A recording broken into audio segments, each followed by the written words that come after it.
Modiar, sodatangin Denny Sregar, Haris Pratama kena skakmat pakai foto muka bonyok, ditulis oleh Ferry Padli dari siwot.com.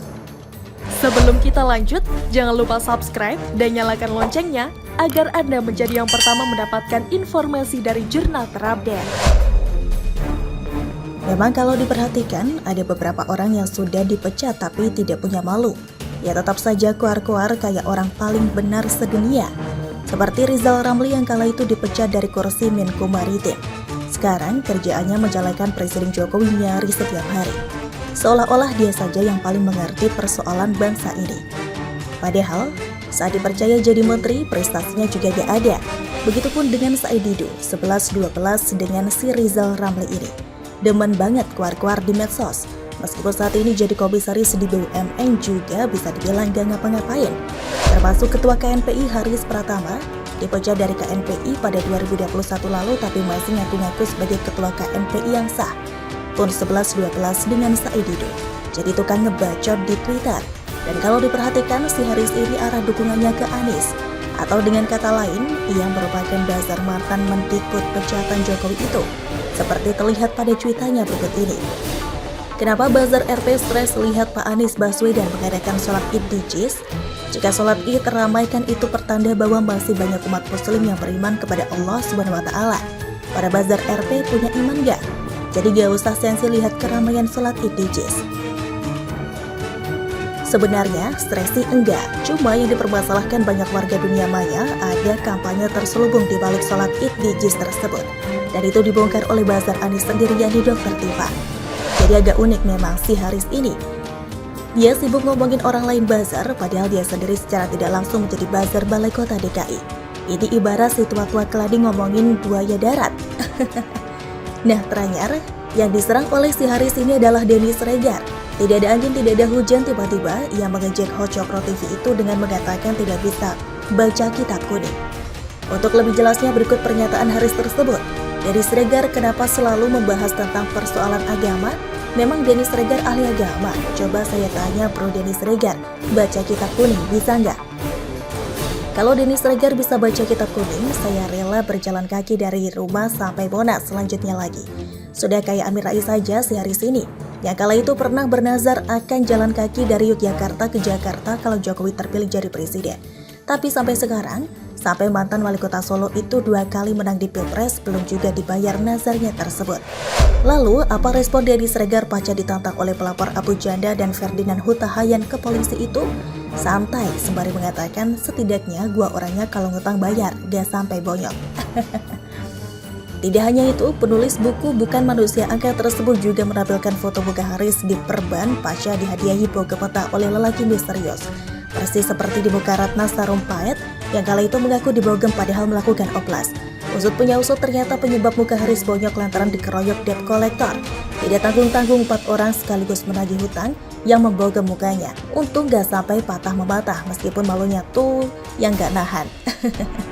Dan kalau sudah berurusan dengan debt collector, tentu permasalahannya tidak lain tidak bukan. Ada tunggakan yang belum dibayarkan. Memang selama ini ada beberapa kelompok preman yang bergerak di bidang jasa penagihan utang. Salah satunya adalah kelompok John Kay. Tapi meskipun mereka preman tetap saja punya rasa, punya hati Ferguson. Artinya apa? Kalau seandainya hutangnya ditagih tersebut dibayarkan, tentu si penghutang tidak akan digebukin. Biasanya orang yang mengalami nasib sial seperti Haris ini adalah orang-orang yang tidak mau membayar hutang ketika ditagih.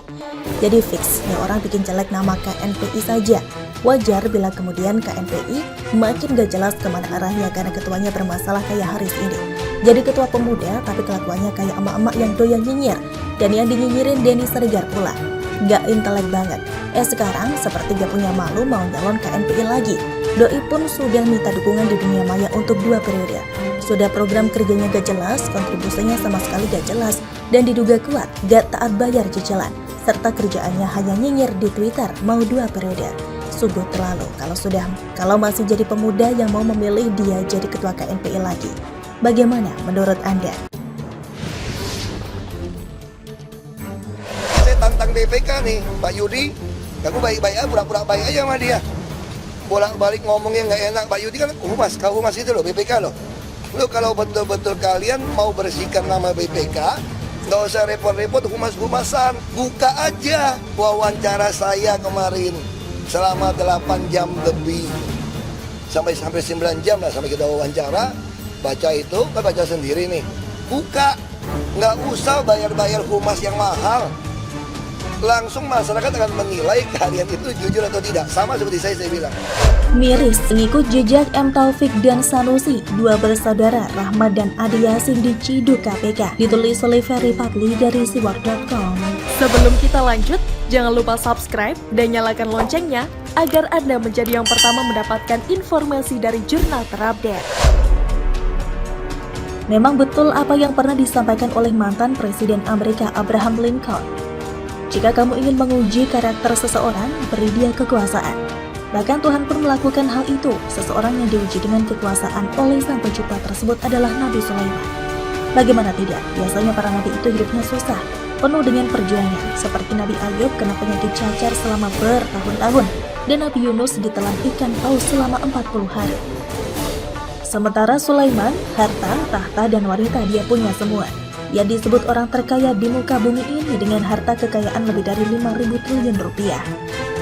Kekayaan yang dia miliki pun amat megah, kemewahannya mengalahkan singgasana Ratu Balkis yang banyak dipuji orang sebagai istana kerajaan terbaik pada zamannya. Sulaiman juga bisa bicara sama hewan, khususnya sama burung dan semut. Punya tentara tidak hanya dari kalangan manusia, tapi ada juga dari kalangan jin serta burung. Mampu melawan setan dan memerintahkannya untuk membangun serta mencairkan tembaga dan lain-lain. Kalau istrinya jangan ditanya, sudah pasti cantik jelita. Ada Ratu Balkis dan ada pula Jarada binti Saidun dan lain-lain. Dan dengan memiliki segalanya ini sebenarnya sangat mendekatkan seseorang pada kesombongan dan keserakahan. Tapi ternyata Sulaiman tidak. Ia tetap mengatakan bahwa semua itu adalah anugerah dari Allah Subhanahu wa Ta'ala. Artinya apa? Karakter sejati si Sulaiman ini sudah terbukti.